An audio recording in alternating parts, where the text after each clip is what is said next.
Sir, ano yung nakita nyong nangyari sa Senado nitong linggo lang dahil 2 beses na nagkaroon ng pagdinig ang Blue Ribbon at maraming mga nadagdag na mga pangalan, mga players doon sa flood control scandal? Well, unang-una sa lahat, no, makikita mo para siyang teleserye, no? 2 hearings pa lang yan, pero yung mga ganap, pwede nang pang 1 buwan, pang 2 buwan. So, ang daming revelations. But but all of those things collectively would show yung talagang extent ng web of corruption sa pamamahala.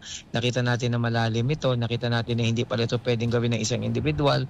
Kung merong gumawa ng ganitong klaseng gawain mula sa mababang posisyon, kagaya halimbawa ng isang district engineer, hindi pa pwedeng magawa niya ito ng mag-isa lang. So, kinakailangan may basbas ng mas mataas sa kanya. At yung mas mataas sa kanya, may basbas din ng mas mataas pa.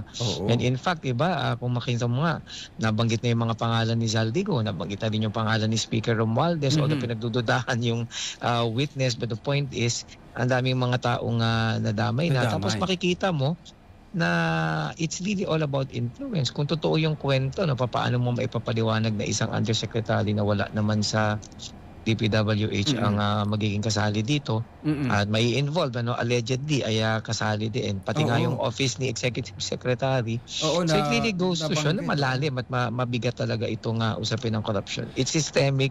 It's really something that's part of the culture. Oo.